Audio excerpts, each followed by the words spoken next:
Hindi man nakauwi. Ma'am Jelina, may club shoutout po. Ako nagsawa na talaga ako kay Digong. Puro na lang Digong balita, tapos hindi naman nakauwi. Wala namang pagbabago, pangit pa rin. Mga DDS, hindi ba kayo nagsawa kay Digong? Araw-araw, ibabalita, Digong, araw-araw update. Si Roque doon, pinagkakitaan na sa vlog niya si Pulong, si Titi. Alam nyo, dati si Roque, spokesperson yan. Ngayon, naging media na siya. Nandun na siya, nakaabang na siya dun sa dahig. Pinagkakitaan niya yung mga update ni Basti, ni Kitty, ni Pulong, ni Sara. Video-video na lang. Tapos, pag nagutom sa kakabidyo, nangangain ng humba. Ito mga kababayan. Project 101, nilo po. Ito, mga kababayan, gusto kong i-share sa inyo. Speaking of Digong, mga DDS, si Nicholas Kaufman, willing na pumunta ng Pilipinas para kausapin si Marcos para makauwi si Digong. Ulitin ko si Nicholas Kaufman, gusto na daw talagang pumunta ng Pilipinas, kausapin si Marcos para makauwi si Digong. Kahit nga bitbitin mo si Digong dyan, Nicholas, dali ng Pilipinas, hindi papayag ang ICC dyan. Bakit? Tinanggal ba naman ni Digong ang ICC sa Pilipinas? So ano pang jurisdiction ng ICC? O ikaw kaya pupunta ka ng Amerika, wala kang visa, makapasok ka ba? Alam nyo, itong mga DDS, papaniwala kayo. Kaya maniwala dyan kay Kaufman. Nagtrabaho lang yung tao. Ikaw ba naman 150 million a month? Ito mga kababayan, yung i-share ko sa inyo ngayon, na balita ng UNTV, kulang na lang sabihin ni Kaufman na baliw si Digong. Ito kulang na lang sabihin ni Kaufman na ipamintal si Digong. Kasi di ba sa Pilipinas mga kababayan, kapag inaresto ka, pag sinabi mong may diferensya ka sa pag-iisip, di ba sa mental ka dalhin, hindi sa kulungan? Paki-comment mga kababayan. Duda talaga ako, mga kababayan. Ma'am Arlene, hello po. Duda talaga ako na si Digong ay gawing baliw ni Kaufman para makatakas. Para makalaya sa ICC. Kulang na lang ideklara niyang baliw. Bakit pakinggan ninyong mabuti, intindihin ninyong mabuti. Ang style kasi, kung hindi ka mag-wheelchair, lagyan ng bracket ang leeg, hindi kasi tatalab yan doon. Magiging matalab, mga kababayan, kung ideklara ni Kaufman na ang kanyang kliyenteng si Digong ay baliw. Ito pakinggan nyo. May ads lang. Ito, kahit kayo, ito ang reaksyon ninyo. Kulang na lang sabihin niyang baliw. Ito agad. Pag napanood niyo, napakinggan ninyo ito. Tignan nyo. Ito. The speeches which have been selectively chosen. People can choose speeches which suit their purposes.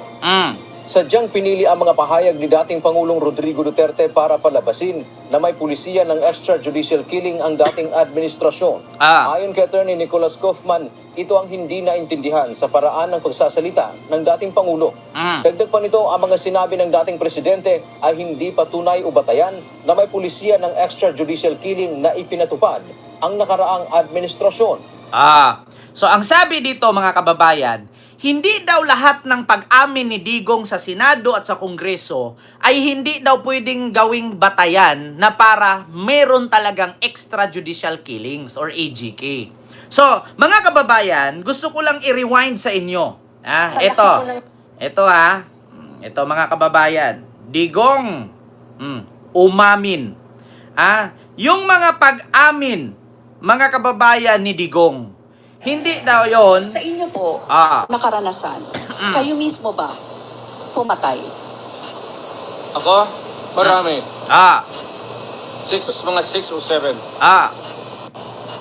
Sa inyo po, nakaranasan, kayo mismo ba pumatay?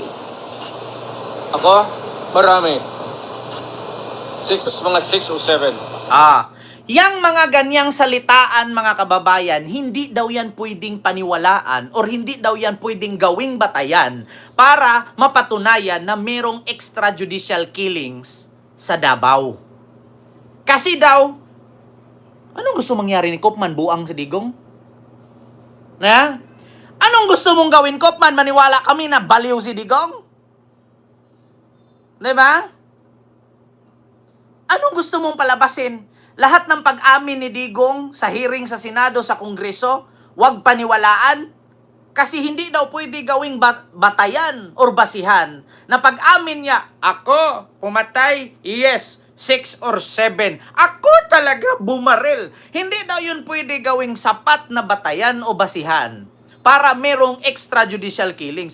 Kung hindi ka ba naman tanga, kung nandun lang ako sa hearing ni Digong, pinalo ko na martilyo yung ulo niyan. Baliw pala yung animal na yan tapos naging presidente. Lahat ng sinasabi, lahat ng pag-aamin niya, hindi pwedeng paniwalaan. Hindi pwede gawing batayan o basihan para lang magkaroon ng extrajudicial killings. Kung nandun lang ako sa hearing yan, hinampas ko na ng martilyo yung ulo niyan. Baliw pala yan, pinapunta nyo pa yan sa hearing. Baliw pala yan, ginawa nyo pang presidente. Tingnan nyo, sabi ni Nicholas Kaufman, mga kababayan, Anya, likas na sa dating chief executive na gumagamit ng mga makukulay na mga pananalita.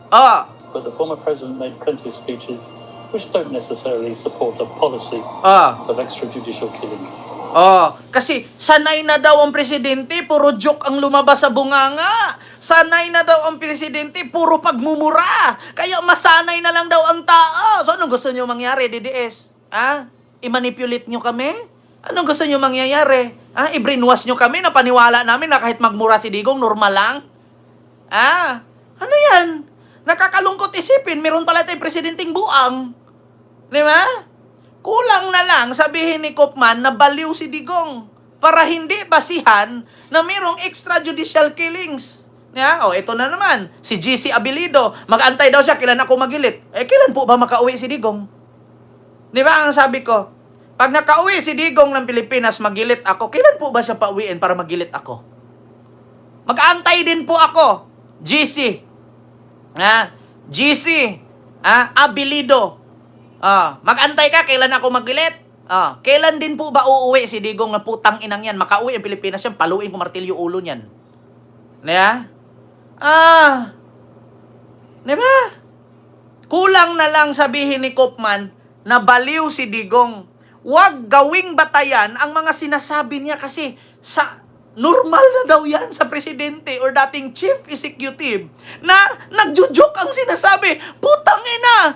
Kung makapagsabi kay Marcos na bangag, pero yung presidente nyo pala na si Digong baliw. Putang ina! Diba? Kulang na lang sabihin ni Kaufman na baliw si Digong para makalaya. Walang ganyan dyan sa Europe, Kaufman. Anong akala mo sa mga doktor dyan? Walang psychiatrist dyan sa Europe? Walang psychiatrist dyan para makauwi, gagawin yung balew? Hindi yan tatalab, Kaufman. Sa mga pag-amin ni Digong na sandamakmak. Tapos ipalabas mo ngayon, na baliw si Digong, huwag paniwalaan ng mga sinasabi kay puro joke. Putang ina.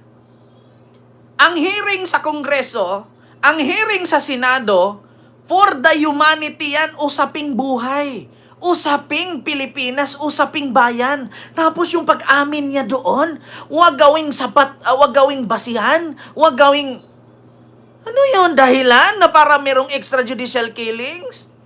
Putang ina nyo, sinong niluloko ninyo? Wala kaming pakialam sa joke niya. Tang ina niya, mamatay siya dyan. Ito pa.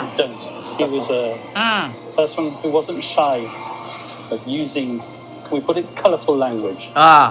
But he's probably one of the most colorful language the Philippines has ever had. Colorful language? Okay lang kung pareho dun sa nangyari sa madre. Yung madre ni rape, pinagtulungan. Sayang, nung nakita ko, kaganda, parang artista sa Amerika. Dapat, si Mayor muna una. Bago kayo, pinipilahan nyo pa. Okay lang yung ganun, tanggap namin. Pero yung pag-amin niya, ako, pumatay, 6 or 7. Correct. Very correct. Yan si Bato. Death squad din yan. Tapos, ano yan?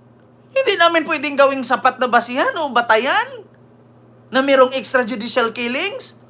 Anong akala mo sa media? Anong akala nyo sa ABS-CBN, TV5, GMA, CNN? Yung mga pinatumba ni Digong noon, yung mga pinapasalvage niya, binalot ng karton at nakalagay, wag tularan, adik kami. Hindi ba yun pagpatay? Yung pagdeklara nila na almost 5,000 dead in 6 months? term being a president in 2016. Ano yun? Huwag tanga, Kopman. Kapwa mo lang bobo ang magsabi niyan kasi wala kang alam. Ever since, hindi mo napaapakan ang Davao. Puntahan mo doon yung Laod Quarry, magpasama ka kay Dilima. Nang malaman mo, baka imudmud ka pa ni Dilima doon sa putikan sa Laod. Kahit tanungin mo yung mga taga Davao, anong meron dyan sa Laod Quarry? Tapunan ng patay. Sinong nagtapon? Si Digong. Diba? Ay, Diyos mio, Marimar. Sa mga nakaraang talumpati ng dating Pangulo ay derechahan niyang sinabi na mamamatay ang mga drug addict kapag sinira nila ang kinabukasan lalo na ng mga kabataan. Mamamatay. Nagbigkas siya, patay.